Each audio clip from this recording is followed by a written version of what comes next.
Pelan Strategik Pembangunan Ekonomi Daerah Tuaran 2024 sehingga 2035 merupakan sebuah dokumen pelan perencanaan yang penting merangkumi pembangunan sosioekonomi Tuaran yang holistik dan komprehensif bagi mencapai visi, yaitu daerah Tuaran menjadi daerah berpendapatan tinggi, makmur dan sejahtera menjelang 2035. Pelan ini memperincikan strategi dan inisiatif pembangunan yang menjadi keutamaan untuk dilaksanakan di daerah Tuaran bagi meningkatkan pendapatan daerah, penghasilan sumber pendapatan baru, pewujudan peluang pekerjaan, dan memajukan Tuaran selaras dengan Hala 7 Sabah Maju Jaya, sejajar dengan Sustainable Development Goals dan seiring dengan aspirasi dan hasrat rakyat Tuaran. Inisiatif untuk menghasilkan pelan strategik ini tercetus daripada hasrat yang amat berhormat Ketua Menteri Sabah yang menginginkan sebuah dokumen lengkap sebagai sumber utama rujukan rasmi yang mengandungi konteks pembangunan semasa, isu-isu dan cabaran, serta potensi pembangunan yang boleh dibangunkan di daerah Tuaran. Hasrat yang amat berhormat Ketua Menteri diambil kira sebagai satu komitmen penting kepada pejabat daerah Tuaran selaku urus setia, dan dengan itu telah menjalin kerjasama dengan Institut Kajian Pembangunan Sabah bagi mencapai hasrat dan keinginan yang amat berhormat Ketua Menteri.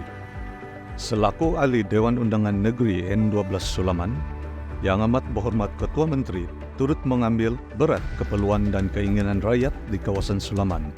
Justru, semasa perbincangan, kata sepakat telah diputuskan untuk penyediaan 3 kajian utama di Tuaran, yaitu: pertama, kajian Pelan Strategi Pembangunan Ekonomi Daerah Tuaran 2024 sehingga 2035. Kedua, kajian Rangka Tindakan Transformasi Sosioekonomi Komuniti Sulaman Tuaran 2024 sehingga 2030. Dan ketiga, kajian Pelan Pemberdayaan Komuniti Nelayan di Kampung Penimbawan Tuaran. Pelan strategik ini telah dirancang secara teliti bagi memastikan keterangkuman semua elemen-elemen penting bagi mencapai misi pembangunan ekonomi yang maju dan berdaya saing, penyediaan infrastruktur yang lengkap dan menyeluruh, ketersediaan modal insan, dan mengangkat seni budaya warisan Tuaran di pesada antarabangsa. Daerah Tuaran mempunyai 4 kawasan Dewan Undangan Negeri, yaitu N12 Sulaman, N13 Pantai Dalit, N14 Tamparuli, dan N15 Kyulu. Setiap kawasan mempunyai kekuatan dan potensi pembangunan berimpak tinggi yang akan memberi nafas baru kepada setiap kawasan.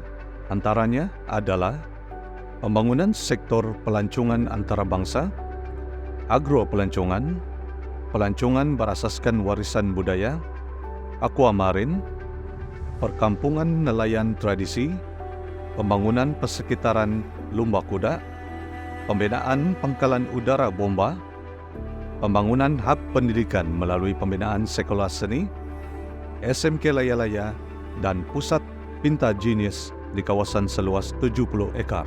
Pertumbuhan perindustrian di Kota Kinabalu Industrial Park, KKIP, cadangan menaik taraf serta mengisytiharkan Pekan Nabalu sebagai pusat kraftangan bagi 3 daerah, Ranau, Kota Belut, Tuaran, dan Community Based Tourism.